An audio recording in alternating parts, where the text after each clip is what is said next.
Hindi ako kumikilos, hindi ako nagsisimula kapag hindi ako nagtanong sa Diyos. Bago ako magsimula, payag ka po ba? Susuportahan mo po ba ako?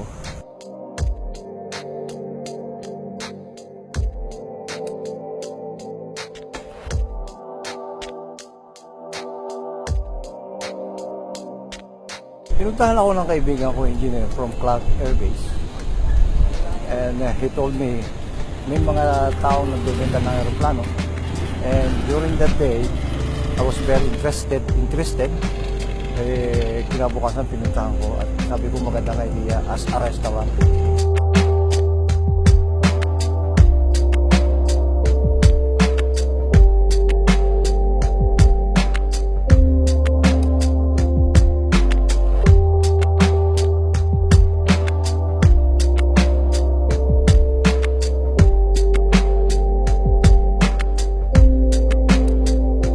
Kinabukasan napunta ako sa Clark Air Base.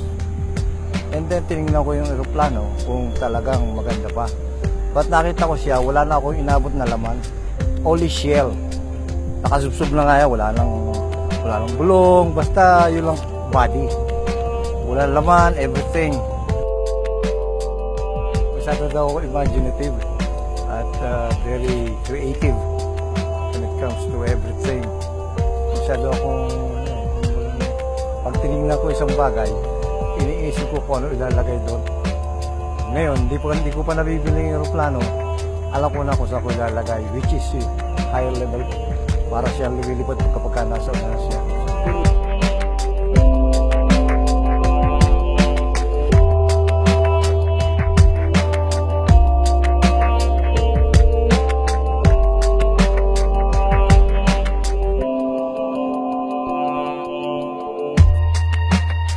Pinutol-putol namin yan and then hinati, then tinanggal yung pakpak, tinanggal yung buntot, mga 10 trucks, 2 days travel. And then sa construction, pagtatayo pa lang more than 1 year sa sama ng panahon at saka medyo kakaibang sistema na magbuo ka pala ulit. Napakahirap, napakatagal, puro fabrication. Kung nagtatayo ka na isang building, baka 6 months tapos na. Pero ito medyo may kahirapan. Para kami nag-jigsaw puzzle lang ng isang bagay.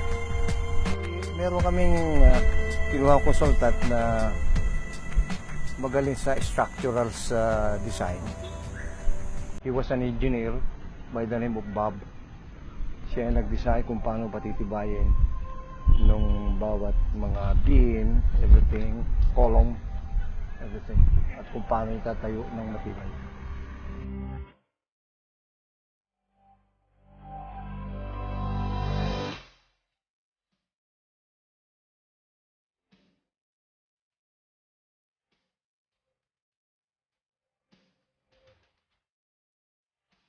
Madalas sila magpunta sa amin, nakasakay sila sa floating bamboo raft.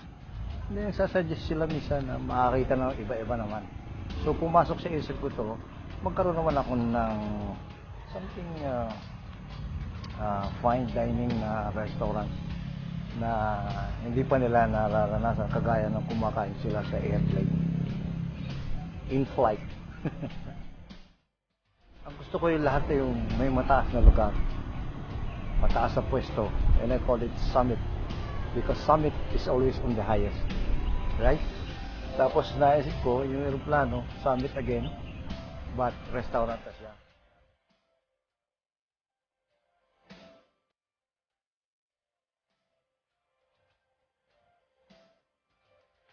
Ang Kamayan restaurant ay may malaki pagkakaiba sa gourmet. Kamayan is very easy for us. Pero yung Air Summit Gourmet, medyo kakaiba unang-una. Ang preparasyon ng fine dining ay napakahaba ng oras at saka mga chef ang gumagalaw dito. So, tumatagal yung serving ng pagkain. Inilagyan ko rin yung twist ng from Kamayan yon. Pero hindi kami masyado nakafocus doon. At ang focus namin, siyempre, alam mo naman, pag fine dining, susundin mo yung hilig ng fine dining kung ano hinihingi noon. Kailangan mamaligi sa isang lugar sa mga steak na kahit alam natin medyo mahal, ay bibili ka rin doon upang ma-maintain mo yung quality ng ating mga karne. Hindi pwedeng bibili ka sa mumurahin, otherwise magiging maganit yung karne.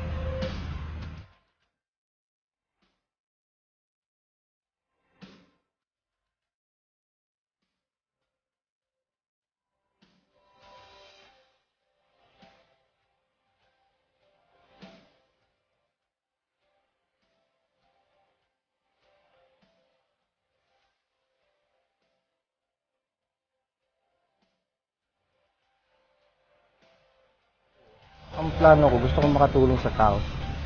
Gusto kong dito lang sa katabi ko, mga kapitbahay, mga kalapit baryo, kalapit barangay. Gusto kong ako mismo ang makarecruit dito para kahit hindi nakapag-aral, may alam na. Gusto kong matulungan din.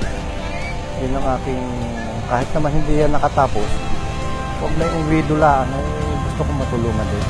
Matutuwa ang pamilya nila, magulang nila, hindi lang ang pamilya. Siyempre, may katawan na nag-aaral.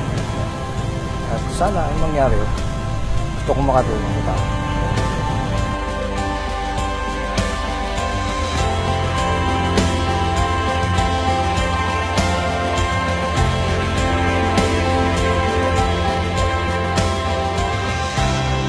Lalo tigit sa mga kaibigan ko, lalo tigit yung mga taong sumusubaybay sa aming hanap buhay, sa kamayan sa Palaisdaan. Meron po kaming bagong Air Summit Gourmet at sana po ay puntahan ito, kakaibang experience po ito. Ito po ay isang paraan ko upang i-boost at palakasin ang turismo ng Tayabas, not only in Tayabas but in Quezon, or in the Philippines maybe.